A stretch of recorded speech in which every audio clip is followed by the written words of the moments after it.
Let's begin not with a definition, but with a question.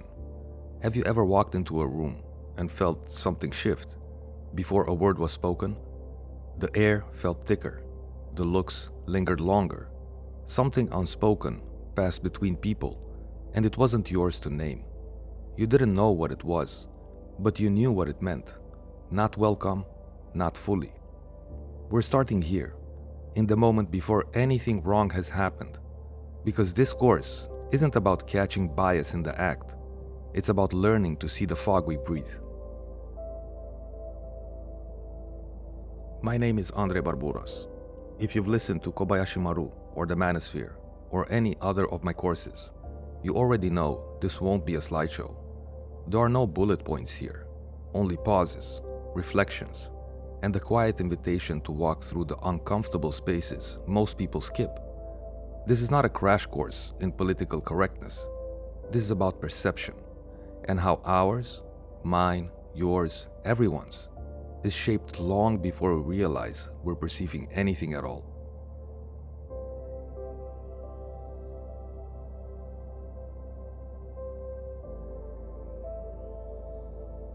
When people hear the word bias, they tense up. It sounds like a judgment. But here's the truth. Bias isn't a moral failure. It's a mental shortcut. Your brain filters thousands of signals per second. It makes assumptions so fast, you don't even notice. Is this person safe? Is this familiar? Is this good? Those shortcuts aren't bad. They are how we survive. But when they go unexamined, they don't just filter reality, they distort it. Imagine you're holding a camera. You raise it to your eye and take a photo. But what if the lens itself has a subtle tint? What if it's cracked and everything looks just a little more jagged than it is? You'd never know unless someone handed you a clean lens. That's bias. It's not about what you're trying to see. It's about what your lens lets in and what it leaves out.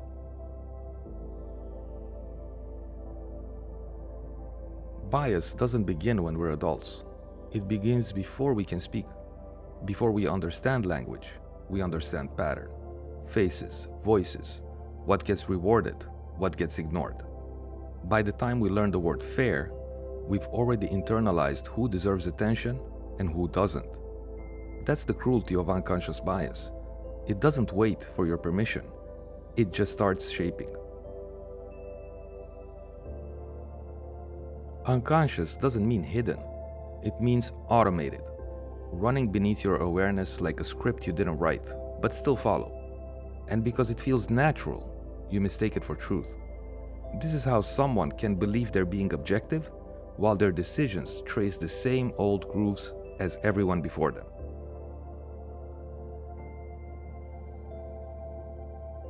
We like to believe we're neutral, that we evaluate people based on merit. But merit itself is a story, and some people were written into that story as the main characters, while others were only ever background. When you say, "She just didn't seem like a good fit," what does that actually mean? Who does she have to fit into, and who built the mold?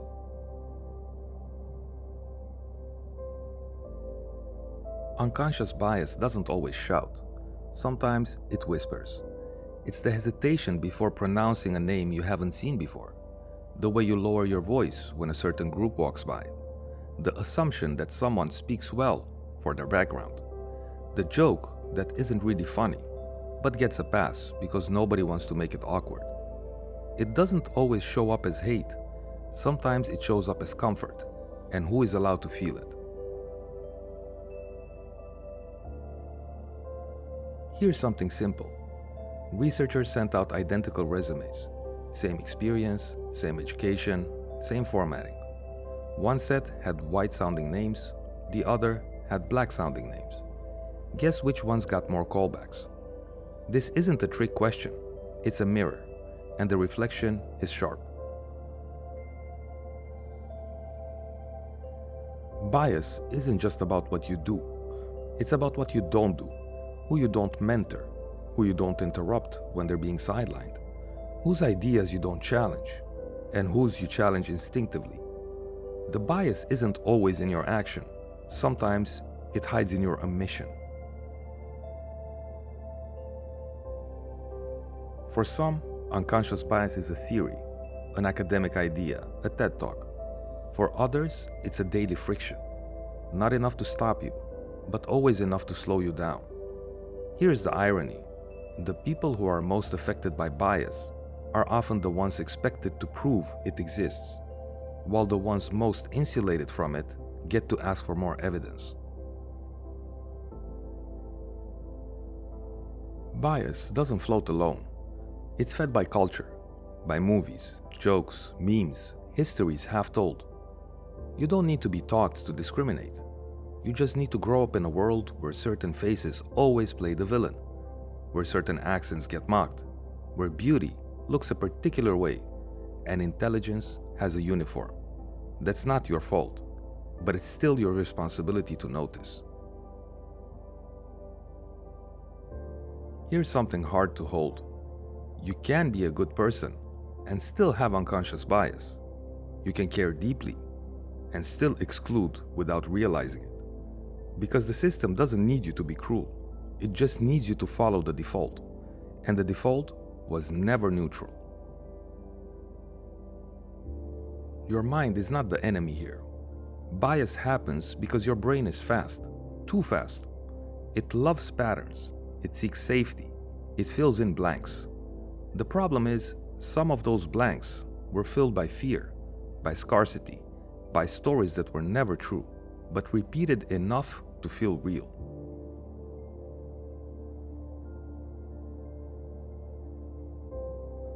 So let's stop here. Take a breath. Let the fog become visible. What patterns do you follow without question? What instincts do you trust without checking? Where might you be seeing through a cracked lens? You're not broken, but you are biased. We all are. And this is where change begins, not with blame, but with vision.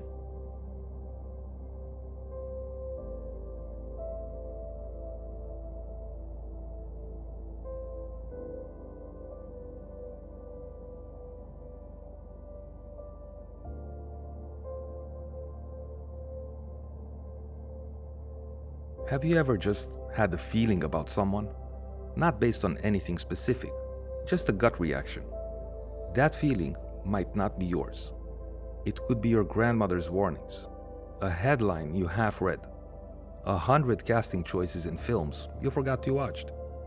Bias is sneaky like that. It wears the costume of instinct. It arrives as confidence, but underneath, it's a hand-me-down. Daniel Kahneman called it System 1 and System 2. Fast thinking versus slow thinking. Bias lives in the fast lane. Snap judgments, microsecond categorization. Your brain makes up its mind before your values even get out of bed. So to catch it, you need to slow down. Not forever, just enough. Long enough to interrupt the reflex and ask, where did that come from? Bias often disguises itself as caution. Better safe than sorry. Just playing the odds. It's nothing personal. But every time you play it safe, by assuming who's competent, who's dangerous, who fits, someone else pays the price for your comfort. And the tragedy, you probably never even knew you made the choice. A black man walks into a high-end store. Security watches him closely. Another man, white, in a hoodie, ignored.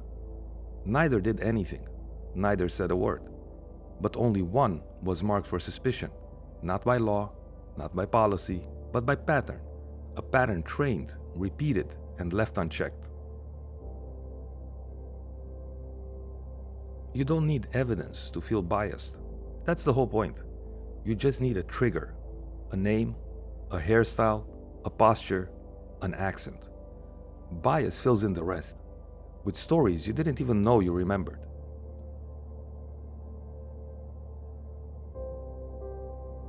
When you first start to see your own bias, it stings. You catch yourself mid-thought, mid-assumption, mid-judgment.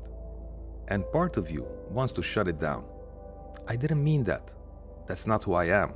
That's not fair. But that pain, that's the edge of awareness.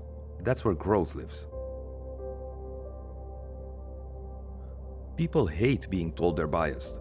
It feels like an attack, a stain on character, a mark of shame. But unconscious bias isn't about your soul, it's about your software. And calling it out, in yourself or others, isn't an insult, it's maintenance. Watch how society treats people. Some get to make mistakes. They're just having a bad day, just tired, just misunderstood. Others, one mistake becomes a verdict, a stereotype confirmed, a warning reinforced. Bias decides who gets grace and who gets watched. It's tempting to think of bias as a slip, a one-off moment of misjudgment. But bias isn't one moment. It's a system, a current you're swimming in, whether you want to or not. And even if you mean well, if you're not actively paddling against that current, you're still moving with it.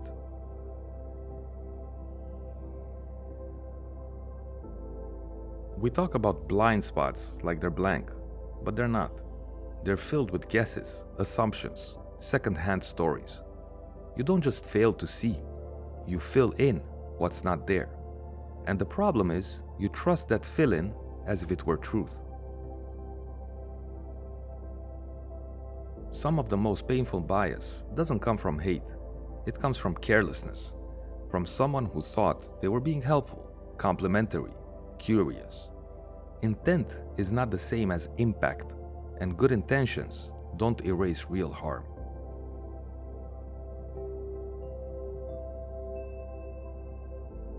Bias isn't just about policies and pay gaps. It's about who gets interrupted, who gets heard, who gets invited to the informal conversation after the meeting. It lives in who's assumed competent and who has to prove it, again and again. It's not always loud, but it's always there. Think of bias like a cracked mirror. You look into it and you think you're seeing clearly. But the fracture distorts every face, including your own. The danger isn't the mirror, it's forgetting that it's cracked. You cannot dismantle what you won't acknowledge, and you cannot change what you won't name. This isn't about guilt, it's about clarity. Because once you see the fog, you can start choosing your path through it, not automatically, but intentionally.